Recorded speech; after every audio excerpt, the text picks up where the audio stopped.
2017 අවුරුද්දේදී Michael සී hall, Michael රෝස්බෑස් සහ Michael W යන් කියන විද්‍යාඥයෝ තුන්දෙනා වෛද්‍ය විද්‍යාව විරුද්ධ නොබෙල් ත්‍යාගය ලබනවා. ඊළඟට මේ නොබෙල් ප්‍රයිස් එක හම්බ වෙන්නේ ජෛව ඔරලෝසු එහෙම නැත්නම් ස්කැන්ඩියන් රිතම් එක ක්‍රියා කරන විදිය පිළිබඳව මූලික විද්‍යාත්මක සොයා ගැනීම කිරීම සම්බන්ධයෙන්. ඉතින් අද වීඩියෝ එකෙන් මම කතා කරනවා මොකක්ද මේ ජෛව ඔරලෝසුව කියලා කියන්නේ, මේක අපිට අදාළ වෙන්නේ කොයි විදිහටද, මේක වැඩ කරන්නේ කොයි විදිහට සහ තවත් කාරණාවන් ගණනාවක්ම ගැන. ඉතින් අවසානයේ වෙනකම්ම වීඩියෝ එක රැඳිලා ඉන්න කියලා ආරාධනා කරනවා. ඉතින් සුබ දවසක් කියලා අදත් සාදරයෙන් වීඩියෝ එකට පිළිගන්නවා. මම මුලින් කිව්වා වගේම අද අපි කතා කරන්න හදන්නේ මේ ස්කැනින් රිතම් එක එහෙම නැත්නම් ජෛව ඔරලෝසුව ගැන. ඉස්සල්ලාම මොකක්ද මේ ජෛව ඔරලෝසුව කියලා කියන්නේ? අපේ මොළයේ හයිපොතලමසේ සුප්‍රාකියස්මැටික් නියුක්ලියස් කියන ස්ථානයේ තමයි මේ ජෛව ඔරලෝසුව කියන එක පිහිටලා තියෙන්නේ.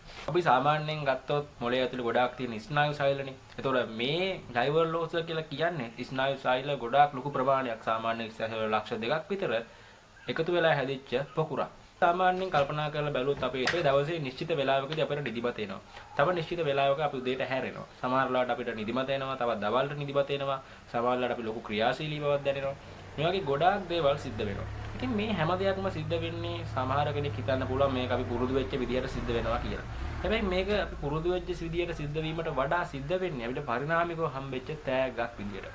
ඉතින් පරිණාමිකව මිනිස්සු ඇතුළේ විතරක් නෙමෙයි ජීවීන් හැම ජීවියෙක් ඇතුළේම ගොඩනැගිලා තියෙන මේ ස්නායු සෛල පොකුර තමයි මේ ජෛව ඔරලෝසුව. ඉතින් මේ ජෛව ඔරලෝසුවේ ක්‍රියාකාරීත්වය හින්දා තමයි අපි දවසේ නිශ්චිත වේලාවකදී නිදිමත ඉන්නේ සහ නිශ්චිත වේලාවට ඇහැරෙන්න පුළුවන් වෙලා තියෙන්නේ. ඒ විතරක් නෙමෙයි අපේ ආහාර ජීර්ණය වෙන්නේ කොයි විදිහටද, අපි ගොඩක් ක්‍රියාශීලී වෙන්නේ කොයි විදිහටද, අපේ මොළය ගොඩක් ක්‍රියාශීලී වෙන්නේ කොයි වෙලාවටද, දේහ ඇතුලේ ගොඩක් ක්‍රියාවලි ගණනාවක්ම මේ ජෛව ඔරලෝසුව මගින් පාලනය කරනවා. ඉතින් කොහොමද මේ ජෛව ඔරලෝසුව කියන එක ක්‍රියාත්මක වෙන්නේ? අපි දන්නවා ඕනිම දෙයක් ක්‍රියාත්මක වෙන්න මොකක් හරි විදිහක් තියෙනවා.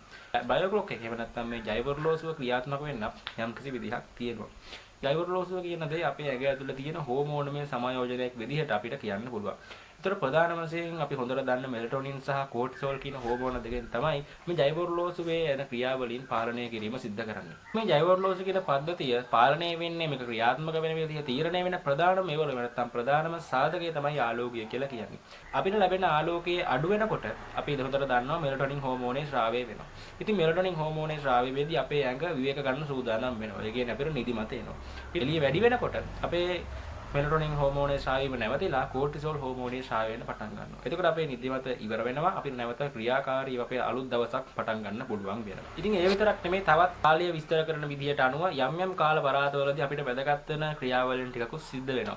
මම ඒ ටික මෙන්න මේ විදිහට කියන්නම්. සාමාන්‍යයෙන් උදේ 10 ඉඳන් දවල් 12 වගේ වෙනකන් තමයි අපේ මොළයේ උපරිම අවධානය තියෙන්නේ. ගොඩක් ක්‍රියාශීලී කාලයක්. ඉතින් ඒක නිසා ජෛව ඔරලෝසුව රවුම අපිට පාඩම් කරන්න ගොඩක් හොඳ වෙලාවක් තමයි මේ උදේ 10 ඉඳන් දවල් 12 වෙනකන් කියලා කියන්නේ. ඊට පස්සේ සාමාන්‍යයෙන් හවස 5 ඉඳන් 6:00 වෙනකන් අපේ ඇගේ ශාරීරික ව්‍යායාම කරන්න හොඳ යෝග්‍යතාවයක් හැදෙනවා. ඉතින් ඒක නිසා ගොඩක් අය අපි දැකලා තියෙනවා ජිම් යන්නේ හවසට. මොකද ඒගොල්ලන්ට හොඳ ෆිට්නස් එකක් දැනෙනවා. ඉතින් ඒ වගේ දෙයකට හේතු වෙන්නේ මේ ජෛව ඔරලෝසුවේ සිද්ධ වෙන මේ සමායෝජනය. මේ වගේ අපේ එදිනදා ජීවිතයට ඊට පස්සේ අපි කරන වැඩ සාර්ථක කරගන්න ගොඩාක් වැදගත් වෙන දේවල් මේ ජෛව ඔරලෝසුව වගේ පාලනය වෙනවා. ඉතින් මේක හරියට අපි අනුගමනය කරොත්, මේකට හරියට අපි අනුගත වුණොත් අපිට ගොඩාක් ලොකු සාර්ථක ප්‍රතිඵල ටිකක් අත්පත් කරගන්න පුළුවන්. ඒ වගේ මම වීඩියෝ එකේදී මේ හැම ක්‍රියාකාරීත්වයක්ම එකින් එක කියන්න බලාපොරොත්තු වෙන්නේ නැහැ. මොකද ගොඩක් දිග වෙනවා වීඩියෝ එක සහ මේක එක දිගට අහගෙන ඉන්නත් කම්මැලි හිතෙනවා. ඒ නිසා ඔයාට මේක කියවලා තේරුම් ගන්න මම ඩිස්ක්‍රිප්ෂන් එකේ ලින්ක් එකක් දාලා තියෙනවා. ඔයාට ජෛව ඔරලෝසුව ගැන තව ටිකක් විස්තර දැනගන්න ඒ ලිපිය කියවන්න පුළුවන්. ඊළඟට ඔයාට හිතන දේ තමයි ඇත්තටම අපි මේ ජෛව ඔරලෝසුවට අනුගත වෙන්න ඕනද? එහෙම නැත්නම් ඒකට නොගත නොවී ඉන්න පුළුවන්ද කියන දේ. ඔයා දන්නවා සාමාන්‍යයෙන් ගොඩාක් දෙනෙක් මේ වෙනකොට ජෛව ඔරලෝසුව අනුගතව නෙමෙයි වැඩ කරන්නේ. ගොඩාක් අය සාමාන්‍යයෙන් අපිට රාය 9 10 වගේ වෙනකොට තමයි නිදිමත එන්නේ. අපේ මෙලටොනික් හෝමෝනේ ස්‍රාවය වෙන්නේත් ඒ ටයිම් එක ඇතුළේ. හැබැයි ගොඩාක් දෙනෙක් අපි දැකලා තියෙන දේ තමයි ඒ වෙලාවට නිදාගන්නේ නැහැ කියන එක. ඊට පස්සේ සාමාන්‍යයෙන් උදේ 6 ඉඳන් 8:00 වගේ වෙනකන් කාලය වෙනකන් තමයි කෝටිසෝල් හෝමෝනේ ස්‍රාවය වෙලා අපිට නැගිටින්න පුළුවන් තත්ත්වයකට අපේ ඇඟ හකස් කරලා දෙන්නේ. අපි දැකලා තියෙන අපි දන්න දේ තමයි අපි ගොඩාක් පාන්දරින් නැගිටලා අපි ඉස්කෝලේ යනවා, අපි ඔෆිස් යනවා, අපි වැඩ කරගන්නවා. ඉතින් ඒක නිසා ගොඩාක් දෙනෙක් දැන් ලෝකයේ ඇතුළේ ඉන්න මේ ස්කැනියර් රිතම් එකට ගොඩාක් අනුගත වෙන්නේ නැහැ. හැබැයි එහෙම වුණත් විද්‍යාඥයෝ හොයාගෙන තියෙන දෙයක් තමයි මේ ස්කැනියර් රිතම් එකට හරියට අනුගත වුණේ නැත්නම් මේ විවිධ රෝග ඉතත් ඇති වෙන්න පුළුවන් කියන එක.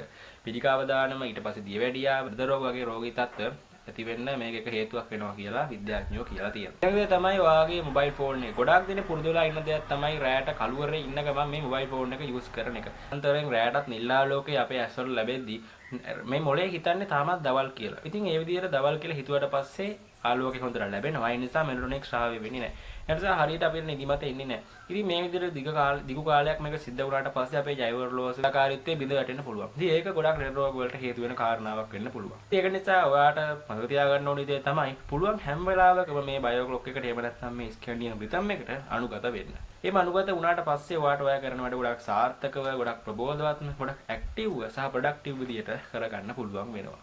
ඉතින් ඒක නිසා හරි වෙලාවට නිදා ගන්න, හරි වෙලාවට හැරෙන්න, හරි වෙලාවට ව්‍යායාම කරන්න, ඔයා ඉගෙන ගන්න වල ටික හරි විදිහට ටයිම් මැනේජ් කරලා කරගන්න. ඊට පස්සේ ඔයා කරන කාර්යාල වැඩ, ඔයාගේ ජොබ් එක මේ හැම දෙයක්ම නියමිත වෙලාවට හරි විදිහට කරගන්න. ඒ වගේ දේවල් කරගන්න ගමන් මේ වගේ දෙයක් තියෙනවා, මේකට අපි අනුගත වෙන්න ඕනි කියන අදහසත් ඔයාගේ ඔළුව ඇතුලේ අනිවාර්යයෙන්ම තියාගන්න. ඉතින් මම කතා කරේ ඊට පස්සේ ගොඩක් සංකීර්ණ ක්‍රියාවලියක් ගැන බොහොම සරලව. තවදුරටත් ඔයා මේක ගැන තොරතුරු හොයනවා නම් ඔයාට ඉන්ටර්නෙට් එක තියෙනවා, ඔයාට AI tools තියෙනවා. උදේකින් දෙකටම හොයාගෙන යන්න පුළුවන්. ඉතින් මම හිතනවා වීඩියෝ එක සාර්ථකයි කියලා. අපි අද වීඩියෝ ඉවර කරනවා. ඉක්මනට ආයෙත් වීඩියෝ එකකින් හම්බ වෙමු.